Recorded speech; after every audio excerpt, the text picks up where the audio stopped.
Hello student, welcome to back to my YouTube channel. मैं उज्जवल सिंह आपका अपने यूट्यूब चैनल में हार्दिक स्वागत करता हूं। देखिए, इसके पहले वाले लेक्चर में हम जाने थे जो जीवाणु जनित रोग है उसके बारे में, लेकिन आज का जो हमारा टॉपिक होगा वायरस जनित रोग। देखिए, जितने भी डिजीज है देखा जाए तो जीवाणु जनित या फिर विषाणु जनित या फिर अगर आप देखेंगे प्रोटोजोआ जनित या फिर आप देखेंगे क्रिम जनित या फिर देखेंगे आप कवक जनित, तो इनसे कंपटीशन में काफ़ी पूछा जाता है और जितना आपको बताया जा रहा है इससे आपको अलग हट के कोई आपको देखने के लिए क्वेश्चन नहीं मिलेगा पेपर में। तो देखिए, आज का जो हमारा टॉपिक होगा वायरस जनित रोग, और आप देखेंगे प्रोटोजोआ जनित रोग क्या है, क्रिम जनित रोग क्या है और कवक जनित रोग क्या है। इसके पहले वाले वीडियो में हम आपको बता चुके थे जीवाणु जनित रोग, और जो लोग अगर उस वीडियो को नहीं देखे होंगे तो पिछले वाले वीडियो में जाकर उसको देख सकते हैं। तो देखिए, पहले हमारा आता है वायरस जनित रोग। इसमें आपका देखा जाए तो जो छोटी माता जिसको आप बोलते हैं बैरिसेला वायरस से ही संक्रमण होता है। वायरस को ही हम बोलते हैं विषाणु, और वायरस की खोज करने वाले वैज्ञानिक बताए जाते हैं इवानोवस्की। इन्होंने देखा जाए तो जो टोबैको मोज़ैक वायरस TMV पे अपना मतलब देखा जाए तो जो तंबाकू के रोगीली पत्ती को लिया था उससे डिस्कवर किया था कि इसको विषाणु को खोजा था। और देखिए, इसमें पहला आपका जो डिजीज आता है छोटी माता जिसको आप बोलते हैं वेरिसेला वायरस, और जो सेकंड आपका आता है खसरा। खसरा में आप देखते हैं जो स्किन डिजीज में आता है तो जो मोरबीली वायरस के संक्रमण से होता है, और आपका जो थर्ड आता है जिसको आप बोलते हैं पोलियो, और पोलियो का देखा जाए तो पोलियो वायरस के संक्रमण से ही होता है। और उसके बाद आप देखेंगे रेबीज, जो कुत्ते या फिर आप देखते हैं बंदर या बिल्ली के काटने से होता है, तो रेबीज जो होता है रेबीज वायरस के संक्रमण से ही होता है। और आप देखेंगे इधर आपका देखा जाए तो जो चेचक होता है जिसको आप बोलते हैं वेरियोला वायरस के संक्रमण से होता है। और इधर आप बात करेंगे जननांग हार्पिस का, तो जननांग हार्पिस भी देखा जाए तो यौन संचरित रोग है, यह भी हर्पिस वायरस के कारण होता है। और जो एड्स होता है जिसको आप बोलते हैं, एड्स का पूरा नाम होता है एक्वायर्ड इम्यूनोडिफिशियेंसी सिंड्रोम। तो एड्स अगर आप देखेंगे तो एड्स ह्यूमन इम्यूनोडिफिशियेंसी वायरस के संक्रमण से होता है। जो एड्स होता है अगर आप बात करेंगे तो HIV जिसको आप शॉर्ट में बोलते हैं ह्यूमन इम्यूनोडिफिशियेंसी वायरस, यह भी एक वायरस जनित रोग है।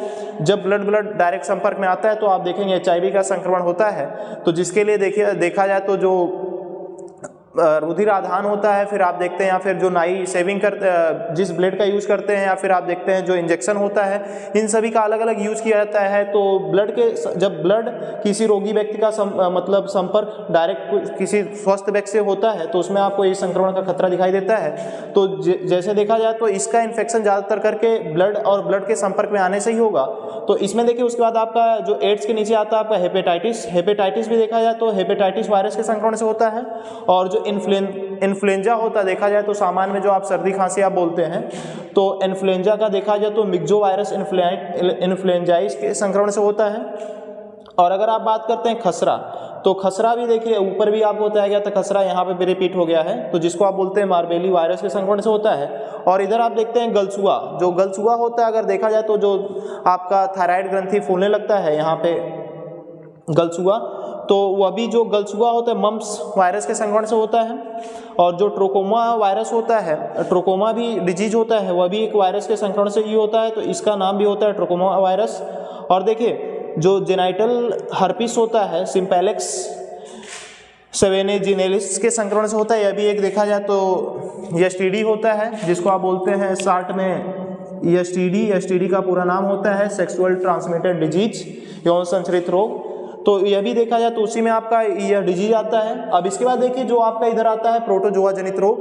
प्रोटोजोआ जनित रोग में अगर आप देखेंगे तो बात करेंगे मलेरिया देखा जाए तो जो क्यूलेक्स मादा मच्छर के काटने से संक्रमण होता है, जो प्लाज्मोडियम वाइवैक्स के संक्रमण से होता है। उसके बाद देखिए जो आपका अमीबियासिस होता है, अमीबियासिस अगर आप देखेंगे तो एंट अमीबा हिस्टोलिटिका के संक्रमण से होता है। तो जो अमीबियासिस होता है जिसको आप बोलते हैं पेचिस, जिसमें आंत में क्या करते हैं ये जो वायरस होते हैं नासूर बना देते हैं। और इधर आप बात करेंगे जो काला जार होता है जिसको आप बोलते हैं निद्रालु रोग भी आपको देखने के लिए मिलता है, जिसको आप बोलते हैं लिस्मैनिया करके, जो बालू मक्खी के काटने से होता है। उसके बाद देखिए जो पायरिया होता है, पायरिया जिसमें आप देखते हैं जो मसूड़े क्या होते हैं फूल जाते हैं, स्वेलन आ जाता है मसूड़ों में, तो जिसको आप बोलते हैं एंट अमीबा जिंजीवैलिस करके बताएंगे आप। उसके बाद देखिए जो सोने की बीमारी होती है, सोने की बीमारी अगर आप बात करेंगे तो यहाँ पे काला जार करके भी दिया गया था। सोने की बीमारी अगर आप बात करेंगे तो जो ट्रिपेनोसोमा करके होता है जिसको आप बोलते हैं यहाँ पे स्लीपिंग सिकनेस रोग।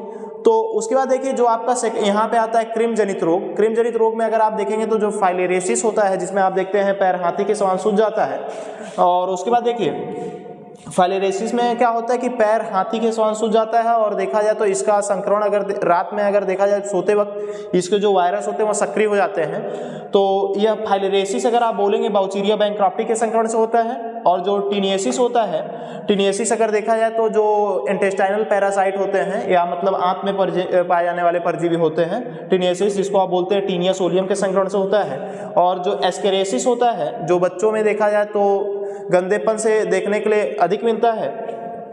एस्केरेसिस में अगर आप बात करेंगे तो एस्केरेसिस में आप देखेंगे जो लुब्रिकाइड्स होता है उसके संक्रमण से आपको देखने को मिलता है। और बाकी आप बात करेंगे जो कवक जनित रोग होते हैं जिसको देखा जाए तो जो फंजाई डिजीज होते हैं, तो इसमें आप देखते हैं एक एथलीट फूट आता है तो जो ट्राइकोफाइटोन कवक से होता है, और यहाँ पे खाज करके आता है। खाज को हम बोलते हैं जो किस कवक से संक्रमण इसका होता है, एस्केरेसिस एस्केबीज से होता है।